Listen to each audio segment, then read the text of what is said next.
یہ دنیا سے عالم بھی اگر جڑے گا نا گمراہ ہو جائے گا. گہری بات ہے. یہ دنیا اتنی مفتون مخمور مسحور ہے نا, یہ مغمور ہے اتنی ہے, مغرور ہے اتنی ہے کہ اہل علم کا سپاہی بھی اگر اس سے جڑے گا نہ کہیں اس کو ڈینٹ لگ جائے گی. بڑا جی نعرہ لایا جا رہا ہے ماڈرن ایجوکیشن, ماڈرن اسلامک دعویٰ, جدید طرز سے اتے دین دا کم ہونا. کی مطلب جدید طرز؟ What do you mean by جدید؟ ما معنى هذا شيخ؟ جدید ما هذا جدید؟ کیڑا جدید؟ نبی اکرم صلی اللہ علیہ وسلم سے کسی نے پوچھا ہم سمندر پہ جاتے ہیں وضو کرنا ہوتا ہے, ہم سمندر کے پانی سے وضو کر سکتے ہیں؟ ایک سوال پوچھا. بلوغ المرام کی پہلی حدیث میں پنڈ کا بیٹھا ہوا ایک عالم دین, الوی صاحب جیسا شیخ اگر بیٹھا ہو, یا پنڈ کا ایک بیٹھا ہوا عالم دین بلوغ المرام حافظ ابن حجر کی پڑھا رہا ہوگا نا, تو وہ پینڈو استاد اس دن بتائے گا اس بڑے جدت والے آدمی کو. جواب پوچھا پانی پاک ہے یا نہیں, پانی میں استعمال, آپ نے کہا پانی پاک ہے استعمال کر لیں. آگے آپ نے اضافتی ایک جواب دے دیا, اور یاد رکھنا سمندر کا مردار بھی کھا سکتے ہو. جو پڑھانے والا پنڈ کا استاد سوال جو نہیں کیا ہوا اس کا فہم بھی دے سکتا ہے, تو اسے کہہ رہا ہے اسے جدت کو ہینڈل نہیں کرنا آتا ہوگا. جس دین کا نبی, جن اساتذہ کو یہ پتا ہے کہ بچے کو یہ سکھانا ہے کہ جب تجھ سے سائل سوال کرے تو نبی نے 2 جواب دیے تھے, وہ جو نہیں اس نے کیا اور اسے پیش آ سکتا ہے اس کا بھی جواب دے. اینو دعوت تبلیغ نہیں کرنی آتی ہے, اس کو نہیں آتا ہوگا لوگوں سے بات کیسے کرنی ہے. عجیب بات ہے. ہمیں نہیں پتا خیر شر کے موازنے کیسے کرنے ہیں. خیر کے بیچ میں 2, وہ کہتے ہیں نا امام ابن تیمیہ رحمہ اللہ علیہ, لیس العاقل, وہ عقل مند ہی نہیں ہے, الذی یعلم الخیر من الشر, یہ تھوڑی عاقل ہے جو خیر شر کا فرق کر سکتا ہے. یہ بھی ہے, بات ان کی کچھ اور تھی. ولکن العاقل الذی یعلم الخیر من الخیرین والشر من الشرین, جو 2 شر میں سے چھوٹی شر اور 2 خیر میں سے بڑی خیر کا فتویٰ دے سکتا ہے, وہ علم والا ہے.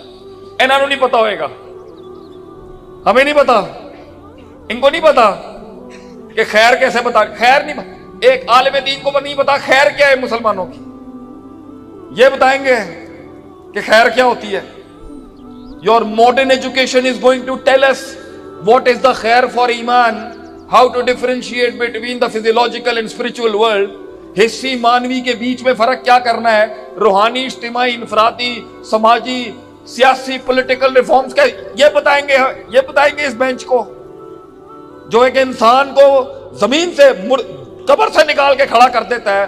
وہ ایک معاشرے کی اصلاح نہیں جانتا ہوگا, اسے نہیں پتا ہوگا بات کیسے کرنی ہے, اسے نہیں پتا ہوگا فتویٰ کیسے دینا ہے, اسے نہیں پتا خاموشی کہاں اختیار کرنی ہے, اس کو نہیں پتا استطاعت کیسے دیکھتے ہیں, ترجیحات کے اصول کیا ہے, فقہ الاولیت کیا ہے, فقہ الاولویت کیا ہے, کہ پرائرٹائزیشن کیا ہے.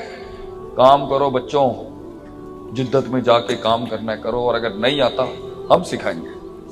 مسئلہ یہ ہے پتر, اگر تیری اصل مضبوط نہیں ہے اور عقیدہ راسخ نہیں ہے تو بچے یہ دنیا کی رنگ و شش و پنج جو ہے نا یہ تیری بیس ہلا دیں گے آگے سے. اس لیے اگر جدت میں کام کرنا ہے, میڈیمز اور وسائل بدل کے بات کرنی ہے, لغت بدل کے بات کرنی ہے. یو وانٹ ٹو گیو دعویٰ ان انگلش, آپ نے انگریزی بات کرنی ہے ان سے, آپ نے ان کی زبان میں لوگوں سے بات کرنی ہے, تو یاد رکھنا ان کے ایوانوں میں جاتے ہوئے اپنی اصل مت بھولنا کہ تیرا نبی ایک ایسے گھر میں رہتا تھا جس میں پیر سیدھا کرنے کی بھی جگہ نہیں تھی. جو مستل نساء کے اوپر جن کا فتویٰ ہے نا کہ ہاتھ لگانے سے ٹوٹ جاتا ہے وضو, اس کی دلیل بخاری میں بیٹھی ہے کہ نبی اس حدیث میں ہاتھ سے پکڑ کے اما عائشہ کا پیر پیچھے کرتے تھے پھر سجدہ کرتے تھے. تیرے نبی کے پاس تو اتنی جگہ نہیں تھی, اتنا بڑا ڈیرا نہیں تھا تیرے نبی کا کہ جہاں وہ کھل کے ٹانگیں پھیلا کے سو سکتا. اپنی اصل کو یاد رکھیے پتر, مسلمانوں کی اصل بہت سادہ ہے. اگرچہ انہوں نے دنیا خیبر کے بعد میرا نبی دنیا کا امیر ترین شخص تھا، سب دے دیا تیرے نبی نے اس دنیا کو سمجھا ہی کچھ نہیں۔ جا جا کے تو نے سیاسی حلقوں میں بات کرنی ہے، سماجی کارکنوں کی طرح کام کرنا ہے، تو نے آج نئے نئے ادارے انسٹیٹیوٹس بنانے ہیں، تو نے مہد بنانے ہیں، تو نے بنا جا کے بڑے بڑے کام۔ اپنی اصل یاد رکھی، اور وہ اصل پاکستان کے پنڈوں کے اندر ہے۔ وہ دین پنڈوں دیہاتوں سے لینا چاہیے تجھے۔ ہر سال دورے ہونے چاہیے علماء کے لیے کہ وہ اپنی اصل پہ رجوع الی الاصل ہونا چاہیے، انہیں اپنے اساتذہ سے تمسک رکھنا چاہیے، تاکہ جب وہ کسی سیاسی شخصیت سے ملے، کسی چودھری سے ملے، کسی بڈیرے سے ملے، کسی زمیندارے سے ملے، تو اس کے پیر ہلکے نہیں ہونے چاہیے۔ اور ہمارے استاد کہتے تھے کدی کسی دے بلان دے اتنے نہ جائیں، مولانا عتیق اللہ سلفی کہنے علم والیاں دے کول لوکاں نوں آنا چاہیے، تو اٹھ کے نہ جائیں کدی، علم نو ذلیل نہ کرائیں کدی۔ تو نے کبھی مروب نہیں ہونا، مغلوب نہ ہوئی اپنے علم کے ساتھ، چاہے آگے جتنا بڑا توپ خان کیوں نہ کھڑا ہو، 5 کروڑ کی اس نے گھڑی کیوں نہ پہنی ہو، مغلوب نہ ہوئی کبھی پتر۔ یاد رکھیے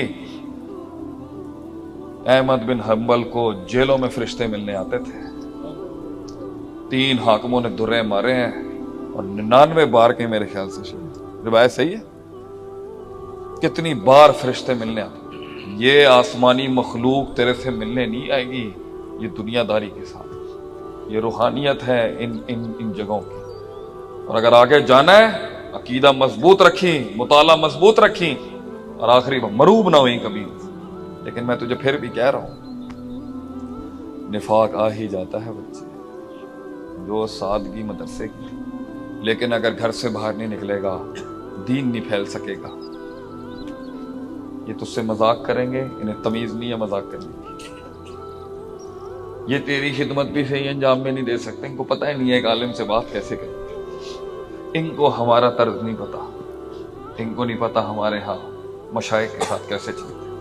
صبر رکھیے، کہیں یہ سخت جملے کس دیں گے تجھ میں، کہیں یہ تجھ سے بڑی بازاری بات کر دیں گے، گھبرائیں نہ، غصے میں نہ۔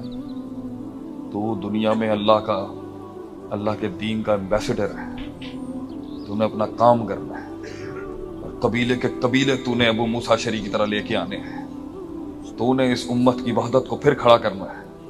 پتہ چلے تیری قیمت نہیں ہے کوئی، تھک جائیں وہ تجھے خریدتے اور انہیں پتہ چلے کہ تجھے پیسوں سے نہیں خریدا جا سکتا، تیری قیمت خون ہے، خون، یہ علم ہے، یہ درائی ہے جو تو نے یہاں لگائی ہے، قدر کریں اس کی، میدان ماری جا کے